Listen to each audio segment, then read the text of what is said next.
In Miami, a quiet revolution in American homelessness policy is unfolding, one that could reshape how the world's wealthiest nation treats its most vulnerable citizens.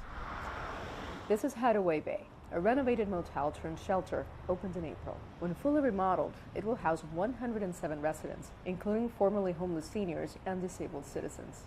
Today, 48 people live here, but proposed changes in U.S. housing policy threaten their sanctuary. Because we just painted all of the floors, so that's part of the renovations that are going along with the kitchen that's coming in as well. Do you allow volunteers to come and talk to the residents, or you screen them, I guess? Or how does... We do have volunteers that come. We actually we're working with a local school for students that need hours. They'll come by and help out as well. We have volunteer barbers in the community.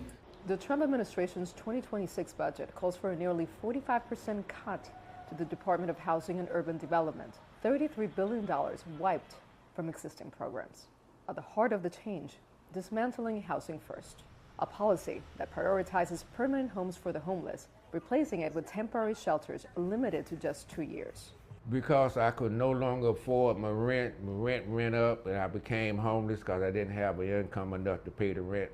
Cleveland Ians, at age 64, pays just $280 a month a year, 30% of his $957 Social Security check. A Miami studio apartment averages $1,900 a month, making homelessness almost inevitable for those on fixed incomes like this. At Hideaway Bay, his payment includes utilities and 3 meals daily. The old system, permanent housing with wraparound services. The new proposal, temporary shelter stays capped at 24 months. We believe that that is going to collapse of its own weight. I think it's unreasonable to expect a disabled senior citizen to get employment in that 2-year hiatus period.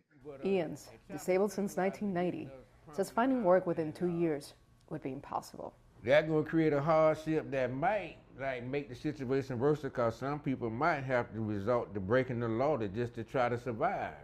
Some people might have to eat out of garbage can, whatever.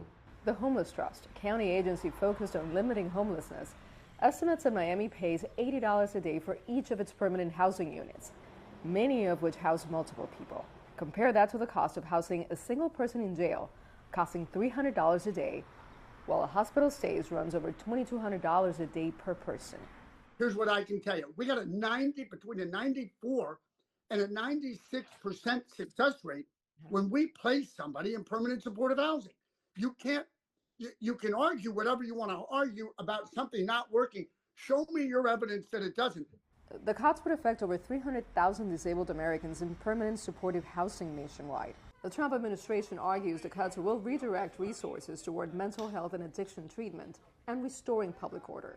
Critics say they will simply push America's most vulnerable back onto the streets. As America grapples with record homelessness, advocates say this budget proposal represents the most dramatic policy shift in decades. If passed by Congress, the cuts will take effect this October, giving residents like Clevelandians little time to prepare for an uncertain future.